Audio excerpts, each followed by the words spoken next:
Assalamualaikum warahmatullahi wabarakatuh. Apa kabar semuanya? Mudah-mudahan semuanya sehat walafiat ya. Oke, sekarang kita masuk ke mata pelajaran informatika. Di sini saya akan menjelaskan beberapa materi yang ada di modul yang sudah saya bagikan. Nah, yang akan saya jelaskan itu mengenai 3 tema. Yang pertama brainstorming, yang kedua pattern recognition, dan yang ketiga itu alternatif pemecahan masalah. Karena saya yakin kalau kalian tidak dirangkum kemudian dibaca semuanya itu pasti akan pusing sekali dan mungkin tidak ada yang tercerna ya. Makanya saya akan bantu untuk merangkum materi-materi yang ada di modul tersebut. Nah, yang pertama untuk brainstorming. Nah, di brainstorming ini nanti yang akan saya jelaskan mengenai pengertiannya, tujuannya, lalu cara melakukan brainstorming yang efektif itu bagaimana. Nah, sebenarnya brainstorming ini selalu kalian gunakan di kehidupan kalian sehari-hari, apalagi kalau sedang melakukan yang namanya kerja kelompok. Nah, ketika kita berkumpul, kemudian kerja kelompok, kita kadang merasa kesel kan kalau misalnya kita kehabisan ide nih pada saat disuruh membuat tugas. Nah, dengan brainstorming ini bisa membantu kita mengatasi hal tersebut. Jadi, brainstorming umumnya dilakukan secara berkelompok, tapi memang bisa juga dilakukan secara mandiri. Nah, jadi apa brainstorming itu? Brainstorming adalah cara atau metode atau teknik untuk mengumpulkan gagasan atau ide untuk mencari solusi dari suatu masalah. Nah, brainstorming juga diartikan sebagai suatu metode untuk menemukan ide-ide baru berdasarkan pada spontanitas dan kreativitas. Jadi kalau simpelnya pengertian brainstorming adalah cara untuk mengumpulkan gagasan atau ide-ide kita untuk mencari solusi dari masalah tertentu. Nah, di sini ada tujuan dari brainstorming itu sendiri. Jadi tujuannya itu untuk apa? Untuk merangsang otak kita berpikir secara logis, spontan, dan kreatif. Jadi misalnya kalau kalian sedang kerja kelompok nih, terus ada tugas, nah jangan ragu-ragu kalian melakukan brainstorming dalam memberikan ide kalian. Nantinya untuk bisa menghasilkan atau menyelesaikan tugas tersebut. Nah, seperti di sini dimanfaat dari brainstorming itu sendiri. Yang pertama itu bisa memecahkan masalah. Kemudian yang kedua bisa memunculkan inovasi atau ide baru. Kemudian yang ketiga memperjelas atau mewujudkan ide-ide yang abstrak. Kemudian menyederhanakan ide yang terlalu besar dan sulit untuk dicapai. Dan yang terakhir adalah mendorong kreativitas. Oke, lanjut ke cara melakukan brainstorming. Di sini ada 5 cara. Yang pertama ialah mengajukan pertanyaan. Nah, maksudnya apa? Jadi, ketika kita melakukan brainstorming, itu ajukan berbagai macam pertanyaan. Misalnya ketika ada masalah, kalian bisa mengajukan banyak pertanyaan, mulai dari apa sih penyebabnya, kemudian kapan masalahnya terjadi, kemudian di mana, siapa, mengapa, bagaimana. Nah, itu seperti 5W 1H ya. Jadi pertanyaan-pertanyaan tersebut itu nanti akan mencetuskan suatu ide atau solusi. Oke, cara yang kedua adalah menulis bebas. Jadi ketika kalian ingin melakukan brainstorming, kalian lakukan dengan menulis sebanyak-banyak mungkin tentang ide-ide kalian. Jadi apapun yang ada di otak kalian itu catat sebanyak mungkin. Nantinya setelah kalian catat, kalian baca kembali, lalu nanti kalian pasti akan memiliki kesimpulan sendiri. Kemudian yang ketiga itu kita harus menghindari mengkritik. Jadi saat melakukan brainstorming, sebisa mungkin hindari mengkritik atau langsung meragukan ide-ide yang muncul. baik ide sendiri ataupun ide orang lain. Terlebih saat brainstorming di dalam kelompok. Karena ingat bahwa brainstorming itu dilakukan untuk membuka semua kemungkinan yang ada. Jadi biar solusi atau inovasinya itu muncul. Nah, kemudian selanjutnya itu kita harus menghargai semua ide yang muncul. Maksudnya apa? Jadi ketika brainstorming, semua ide, gagasan itu harus diterima dan dihargai. Walaupun misalnya idenya simple banget, terus misalnya apa sih nggak ngerti, tapi hargai aja pendapat orang lain atau pendapat diri kita sendiri. Karena justru kalau misalnya ada ide yang nyeleneh atau misalnya ide yang unik atau terdengar mustahil, itu biasanya bisa memancing ide-ide yang lain yang lebih baik. Nah, yang terakhir adalah menganalisa ide yang dihasilkan. Jadi setelah terkumpul ide-ide dari diri sendiri, dari orang lain, itu dikumpulkan, kemudian dianalisa apa sih yang paling banyak idenya, yang mana, kemudian yang paling cocok, yang paling bisa memecahkan masalah atau yang bisa menjadi solusi itu yang mana, itu harus dianalisis. Oke, lanjut ya. Sekarang kita masuk ke pattern recognition. Nah, pattern recognition ini kalau dalam computational thinking atau kemampuan berpikir secara komputerisasi adalah cara mengenali sebuah pola dari masalah-masalah yang ada.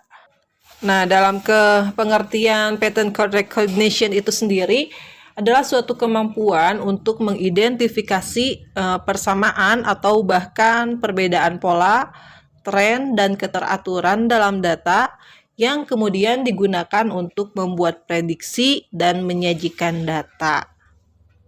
Oke, jadi secara sederhana pattern recognition ini adalah suatu pengenalan pola untuk menganalisa masalah-masalah yang sudah pernah ada.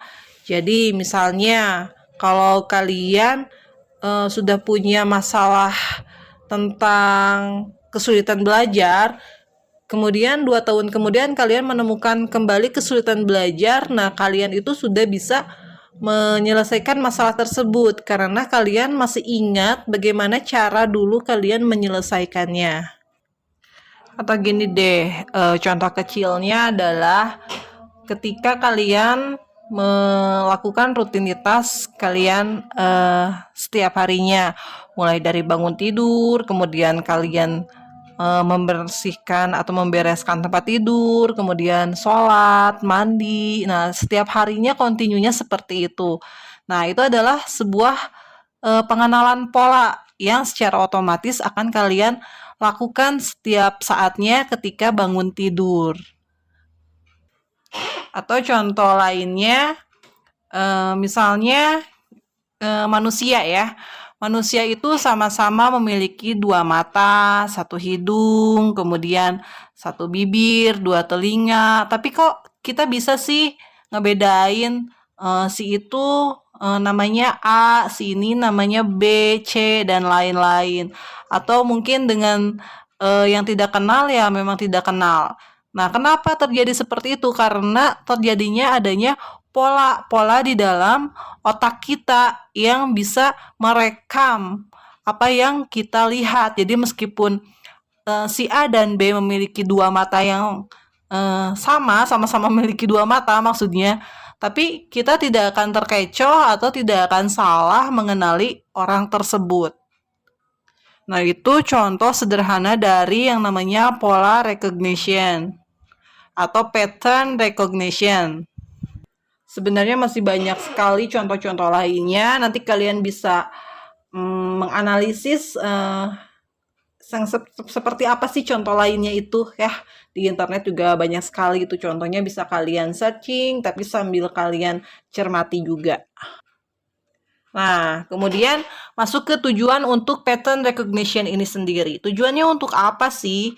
Ya, untuk dapat menyelesaikan tugas atau masalah dengan lebih efisien dan lebih pasti.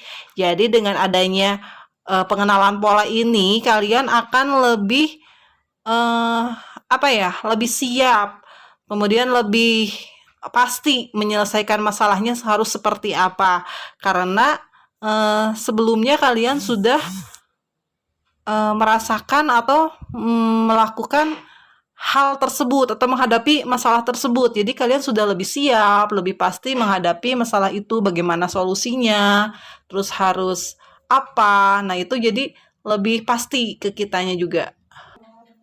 Nah, di sini ada beberapa contoh dari pattern recognition. Itu diantaranya yang pertama itu machine vision. Contohnya seperti robotik yang memang sudah terekam, kemudian dia bisa misalnya ngobrol dengan manusia, ya kan, yang robot-robot Jepang kayak gitu. Yang kedua ada OCR. OCR itu kalau di scanner itu bisa mengkonversi dari gambar ke Word. Jadi misalnya ada gambar yang berbentuk tulisan, jadi bisa dikonversikan ke Word karena dia membaca bentuk-bentuk A, B, dan lain-lainnya. Kemudian ada computer aided diagnosis. Nah, biasanya ini digunakan untuk para medis. Jadi untuk mengetahui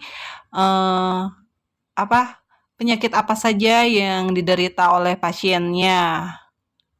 Lalu ada speech recognition. Nah, speech recognition ini sebenarnya kalian juga mungkin udah pernah deh, kayak misalnya di Google Dokumen kita bisa mengatakan apa yang akan ditulis. Jadi kita nggak usah ngetik lagi gitu kan, tinggal bilang misalnya informatika. Nah, otomatis dia akan mengetik sendiri informatika.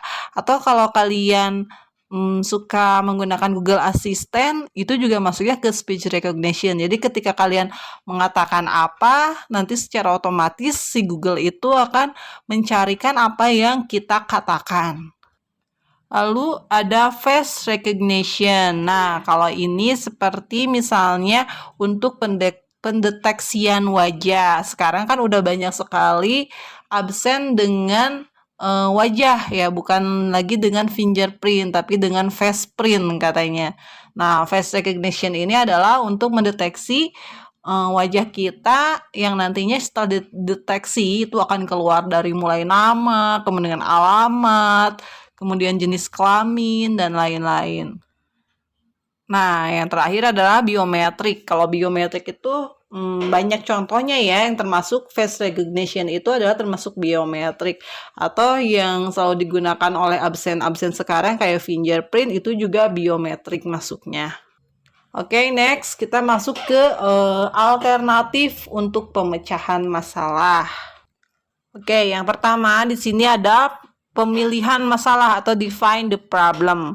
Nah, pemilihan masalah itu seperti apa? Yang pertama kita harus mendefinisikan masalahnya dulu. Kita teliti masalahnya tuh apa aja sih? Kenapa sih terjadi? Nah, seperti itu kita harus mendefinisikan atau menganalisis masalah tersebut.